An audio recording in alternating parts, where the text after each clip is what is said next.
में जाके बोलिए, ट्रैफिक को रोकते नहीं। Okay, get out. मित्रांनो, भाजपचे संकटमोचक असणारे गिरीश महाजन स्वतःच संकटात पहिल्यांदा सापडल्याचं दिसून आलं.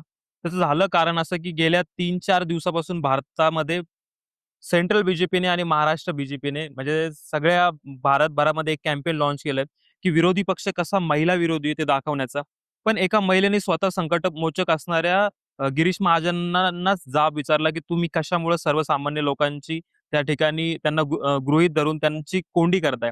आता मित्रांनो, त्याचं झालं असं की त्यांनी जो ते जे आंदोलन करताय देशभरामध्ये की महिला विरोधी पक्ष दाखवण्यासाठी जे विधेयक 2023 साली लागू झालंय, जे मंजूर झालंय सगळ्यांच्या बहुमताने.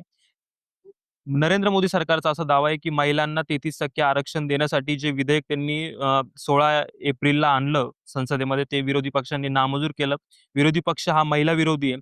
पण आता ह्या महिलेने जे प्रश्न उपस्थित केले त्याचं कुठल्याही प्रकारचं उत्तर हे त्या ठिकाणी गिरीश महाजनांकडे नव्हतं. आता अनेक सत्तेतले नेते जाहीर चॅलेंज करतायत विरोधी पक्षातल्या नेत्यांना की तुम्ही आमच्या सोबत या, डिबेट करा. तर नेत्यांसोबत डिबेट करायचं सोडून हे सर्वसामान्य लोक जे प्रश्न विचारताय गिरीश महाजनांना आणि भाजपच्या नेत्यांना, त्या कुठल्याही प्रश्नाचं उत्तर गिरीश महाजनांकडे आणि भाजपच्या नेत्यांकडे नव्हतं. मग कुठल्या आधारावरती हे सगळ्यांना चॅलेंज करताय? आणि जे विधेयक 2023 साली मंजूर झालं त्याच्यावरती आता का आंदोलन या ठिकाणी सत्तेतला पक्ष करतोय? हा मोठा प्रश्न, हास्यास्पद प्रश्न देशातल्या जनतेसमोर निर्माण झालाय. धन्यवाद.